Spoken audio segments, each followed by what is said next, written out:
எத்தனை நண்பன் துரோகியானாலும் எத்தனை துரோகி எதிரியானாலும் நான் தாங்குவேன்டா. நீ நல்லா இரு. ஹலோ கேஸ், வெல்கம் டு எடிக்ரேட் சேனல். இன்னைக்கு நம்ம சேனலில் பார்க்க போகிறது கொஞ்சம் டிஃப்ரெண்டான செக்மெண்ட் தாங்க. ஸோ வீடியோ ஃபுல்லாக லிங்க் ஸ்கிப் பண்ண பாருங்க. நம்ம சேனல் வீடியோ நாங்கள் புதுசாக பார்க்கணும்னா சப்ஸ்கிரைப் பண்ணிக்கோங்க. பக்கத்தில் பெல் நோட்டிஃபிகேஷன் ஐக்கான் இருக்கும், எனேபிள் பண்ணிக்கோங்க. இந்த வீடியோ உங்களுக்கு பிடிச்சிருந்தா நிறைய ஷேர் பண்ணுங்க, லைக் பண்ணிருங்க, கீழே கமெண்ட் செக்ஷனில் கமெண்ட் பண்ணிடுங்க. Data breach, data information, then information leakage, security fixes, founding bug, இதெல்லாம் எதுக்காக பண்ணிட்டு இருக்காங்க? இவங்களுக்கெல்லாம் வேலை போல போய் இல்லையா? சும்மா ஏதோ ஒன்று கிரியேட் பண்ணி விட்டுறது, அது ஒரு ட்ரெண்டிங் டாப்பிக்காக அவங்க மாற்றுறதுக்காக அவங்க பண்ணிட்டு இருக்காங்களா? நிறைய பேர் யோசிச்சிருக்கோம். இன்ஃபேக்ட் நானே யோசிச்சு பார்த்துருக்கேன்.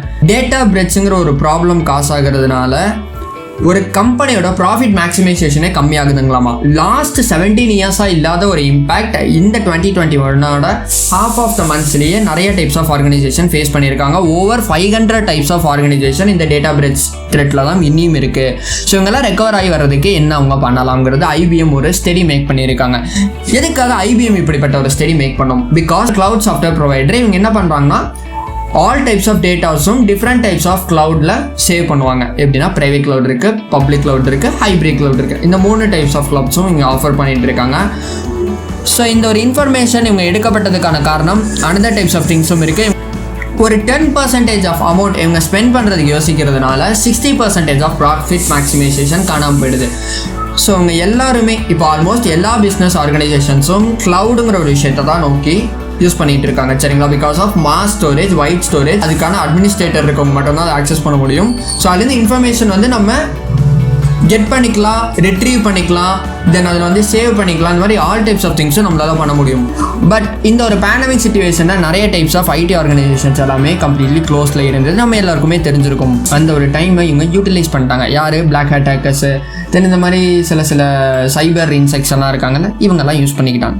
கம்பெனியில் இருக்க எல்லா டைப்ஸ் ஆஃப் டீட்டெயில்ஸ் அண்ட் டேட்டாஸை க்ளவுட் சிஸ்டமில் போய் கம்ப்ளீட்டாக எடுத்துகிட்டு வந்திருக்காங்க.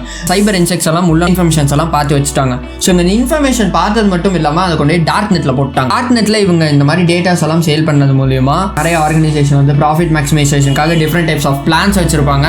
இது எல்லாமே சம்மந்தமே இல்லாத பர்சன்ஸ்க்கு எல்லாம் கையில் போய் கிடச்சி அதை கரெக்டாக சம்மந்தம் உள்ள பர்சனுக்கு ரீச் ஆகிடுதுங்களாமா. அடிக்ஷன் இவங்க மேக் பண்ணி அதுக்கேற்ற மாதிரி பிளான்ஸை இவங்க ஆப்போனன்ட் மீன்ஸ் ஒரு காம்படிட்டர் மேக் பண்ணுற காரணத்தினால ப்ராஃபிட் மேக்ஸிமைசேஷன் கிடைக்கிறது இல்லை. இந்தியா எந்த மாதிரி லெவலுக்கு அஃபெக்ட் ஆகியிருக்காங்க? ஓவர் 165 மில்லியன் ரூபீஸ் காணாமல் போயிருக்கு. இதை நான் சொல்ல ஐபிஎம் தான் சொல்லியிருக்காங்க. ஓவர் லாஸ்ட் 17 இயர்ஸை கம்பேர் பண்ணதோட அதிகமாக இருக்குன்னு சொல்லியிருக்காங்க. So cost per stolon record, ஒரு ரெக்கார்டை அவங்க ஸ்டோலன் பண்ணியிருக்காங்கன்னா அதனுடைய ப்ரைஸ் 5,900 ரூபீஸாக இருக்குங்களாமா. ஓவராலாக 6.85% ப்ரீவியஸ் இயரை கம்பேர் பண்ணுறதோட இந்த இயர் அதிகமாக இருக்குன்னு சொல்கிறாங்க. சரிங்களா? ஸோ அதுக்கான மிஸ்டேக்ஸ் நம்ம கிட்ட தான் இருக்குது. ஆஸ் அ நம்ம யூஸராக எப்படி எல்லாம் இதை செக்யூராக பண்ணி யூஸ் பண்ணிக்கலாம். ஸோ ஆர்கனைசேஷனாக நீங்கள் ப்ரிவென்ட் பண்ணணும்னா நிறைய கிளவுட் செக்யூரிட்டி ஃபிக்ஸஸ் நீங்கள் மேக் பண்ண வேண்டியதாக இருக்குங்களாமா. So all the types of டேட்டாஸும் ரெக்கார்ட்ஸாக சேவ் பண்ணப்படுது. ரெக்கார்டுங்கிற ஒரு விஷயத்தை இவங்க அன்பேக் பண்ணிட்டாங்கன்னா இவங்க கிட்ட நிறைய டைப்ஸ் ஆஃப் இன்ஃபர்மேஷன் கிடச்சிரும். சரிங்களா? ஸோ அதை அன்பேக் பண்ண முடியாத மாதிரி செக்யூரிட்டி ஃபிக்ஸஸ் எல்லாம் நீங்கள் தான் மேக் பண்ணிக்கிறோங்க. டாக்டிக்ஸ் எல்லாம் நீங்கள் அடாப்ட் ஆக வேண்டியதாக இருக்கும். ஏஐ ஆட்டோமேஷன் யூஸ் பண்ணிக்கோங்க. ஹியூமன் இன்டர்வென்ஷன் கிளவுட்ல வைக்காதீங்க. இப்படி நீங்கள் பண்ணுறது மூலிமா உங்களோட ப்ராஃபிட் மேக்ஸிமைசேஷன் நீங்கள் ஜாஸ்தி பண்ணிக்கலாம்னு சொல்லியிருக்காங்க. கூகுள் டிரைவ் ஆல்மோஸ்ட் எல்லாருமே யூஸ் பண்ணியிருக்கோம். ஸோ அந்த கூகுள் டிரைவ் யூஸ் பண்ணும்போது நம்ம ஏதாவது ஒரு ஃபைல்ஸ் அனுப்பிச்சாங்கனாலோ இல்லை ஏதோ ஒரு இமேஜஸ் இருக்குது அப்படின்னா அதை நம்ம எடிட் பண்ணி கூட நம்மளால சேஞ்ச் பண்ணி யூஸ் பண்ணிக்க முடியும். சரிங்களா? அப்போ யாரும் நமக்கு பெர்மிஷன் கிராண்ட் பண்ணுங்கிற அவசியம்லாம் கிடையாது. செப்டம்பர் 13க்கு அப்புறம் அந்த ஒரு செக்யூரிட்டி அப்டேட் நீங்கள் பண்ணிட்டீங்கன்னா ஒருத்தர் உங்களுக்கு ஒரு இன்ஃபர்மேஷன் சென்ட் பண்ணுறாங்க. ஸோ அந்த இன்ஃபர்மேஷன் சென்ட் பண்ணதுக்கப்புறம் அது யூஆர்எல்லாம் கன்வெர்ட் ஆகிடும். ஸோ உங்களுக்கு அந்த யூஆர்எல் நீங்கள் டேப் பண்ணி பார்த்தீங்கன்னா அந்த இன்ஃபர்மேஷன் டிஸ்பிளே ஆகும். எதர் அது பிடிஎஃபாக இருக்கட்டும் இல்லை இமேஜாக இருக்கட்டும், என்னன்னாலும் ஒரு யூஆர்எல் ஆகிடுது.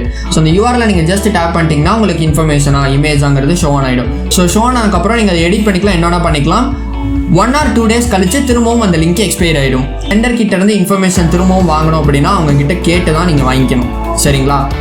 இது எதுக்காக இப்படி ஒரு சிஸ்டம் கொண்டு வந்திருக்காங்க? பிகாஸ் ஆஃப் ஆர்கனைசேஷன் ஆகட்டும், ஸ்கூல்ஸ் ஆகட்டும், காலேஜஸ் ஆகட்டும், எங்கேனாலும் செக்யூரிட்டி லெவல் ஆஃப் த்ரெட் இருக்குங்கிறது இவங்க கண்டுபிடிச்சிருக்காங்க. ஸோ இந்த செக்யூரிட்டி லெவல் ஆஃப் த்ரெட்டை குறைக்கணும்னா வேறு வழியே இல்லை, யூஆர்எல் லிங்க் எக்ஸ்பைரேஷன் மட்டும்தான். பிகாஸ் அப்போது லிங்க் எக்ஸ்பைர் ஆகிடுச்சுன்னா போதும், எங்களால் யாருமே உள்ளே போது ஒன்றுமே பண்ண முடியாது. சர்வர்லேருந்தே உங்களுக்கு கம்ப்ளீட்டாக எரேஸ் ஆகிடுங்களாமா. ஸோ உங்களுக்கு இந்த அப்டேட் வேணும்னா நீங்கள் யூஸ் பண்ணிக்கலாம். வேண்டாங்கிற பட்சத்துக்கு ஐ எம் நாட் இன்ட்ரெஸ்டட் அப்படின்னு கொடுத்துட்டிங்கன்னா இந்த ஒரு அப்டேட் நீங்கள் யூஸ் பண்ண முடியாது.